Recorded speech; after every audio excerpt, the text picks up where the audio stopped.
Durante séculos, milhões de cristãos foram ensinados a acreditar que existe uma obrigação espiritual chamada dízimo. 10% da renda. Um princípio que, segundo muitos líderes religiosos, deve ser obedecido fielmente. Mas uma pergunta importante precisa ser feita. Isso realmente está no Novo Testamento? Ou será que, ao longo dos séculos, algumas interpretações foram além do que a Bíblia realmente ensina? Para responder essa pergunta, precisamos voltar às origens. Muito antes das igrejas modernas, muito antes das instituições religiosas, precisamos voltar à própria Bíblia. A Bíblia fala muito sobre generosidade. Mas quando olhamos com atenção para o Novo Testamento, encontramos algo interessante.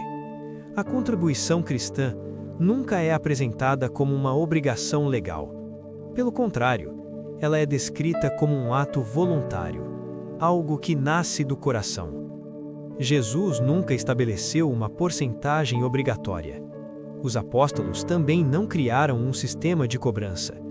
O que encontramos nas Escrituras é um ensino claro sobre amor, generosidade e cuidado com os necessitados. Paulo escreveu que cada um deve contribuir conforme decidiu em seu coração, não por obrigação, mas com alegria. Esse princípio muda completamente a forma como enxergamos a contribuição cristã. Ela deixa de ser um imposto religioso e passa a ser uma expressão de gratidão a Deus. Mesmo assim, ao longo dos anos, muitos líderes religiosos passaram a ensinar que o dízimo continua sendo obrigatório. Um dos textos frequentemente utilizados para justificar essa ideia está em Hebreus capítulo 7. Nesse capítulo, o autor menciona o episódio em que Abraão entregou o dízimo a Melquisedeque. Alguns usam esse trecho como prova de que os cristãos também devem dar o dízimo hoje. Mas quando analisamos o texto com cuidado, percebemos algo diferente. O objetivo do capítulo não é ensinar sobre contribuição financeira. O autor está explicando algo muito mais profundo, a superioridade do sacerdócio de Cristo em relação ao sacerdócio levítico.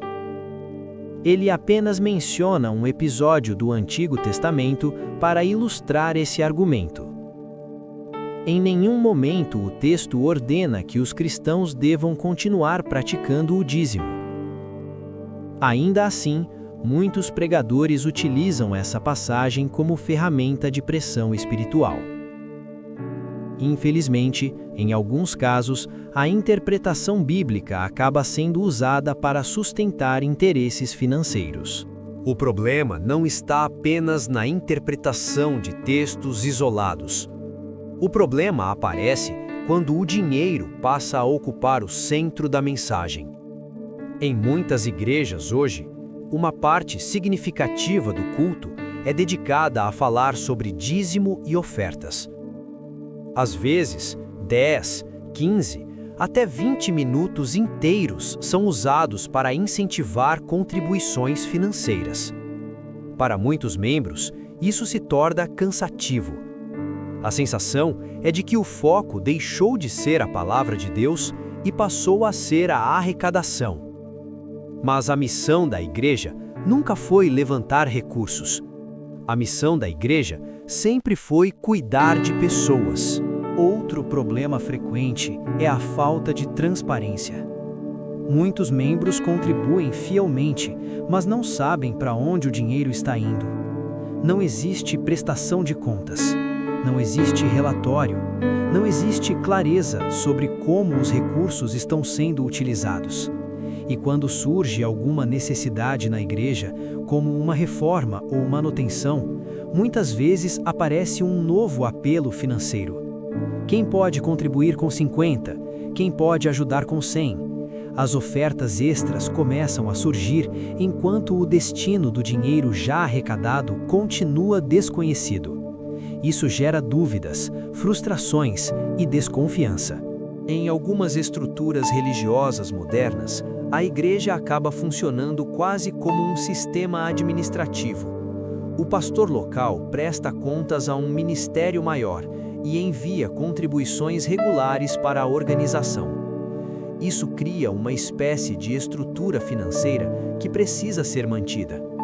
O risco é que, nesse modelo, a prioridade deixe de ser cuidar das pessoas e passe a ser sustentar a estrutura. Quando isso acontece, o espírito da igreja primitiva se perde. A Bíblia não condena que líderes espirituais sejam sustentados pela comunidade. Na verdade, o próprio Novo Testamento afirma que aqueles que se dedicam ao ministério podem viver do Evangelho. Mas existe uma diferença importante entre sustento e exploração. Um pastor não é apenas alguém que dirige cultos. Ele é alguém que serve, alguém que acompanha vidas, alguém que carrega fardos junto com o rebanho. Quando o ministério se resume a falar no púlpito e pedir contribuições, algo essencial foi perdido. Porque o verdadeiro pastoreio acontece longe do microfone. Ele acontece nas visitas, nas conversas, nas orações silenciosas e no cuidado com as pessoas. Quando a obra de Deus é conduzida com amor, transparência e dedicação genuína, algo bonito acontece.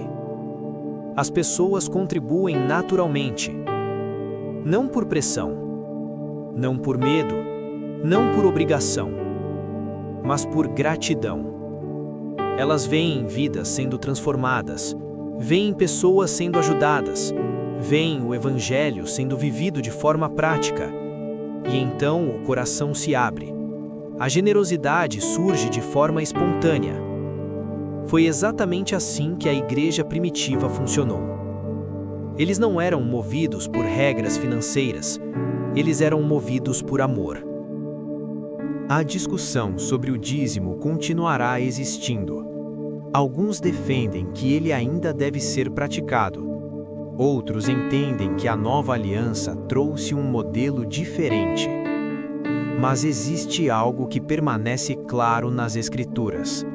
Deus não está interessado apenas em porcentagens. Ele está interessado no coração. A verdadeira generosidade não nasce da obrigação. Ela nasce da gratidão.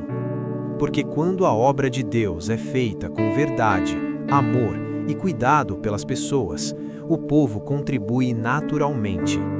Não porque alguém exigiu, mas porque o coração reconhece que vale a pena participar daquilo que Deus está fazendo.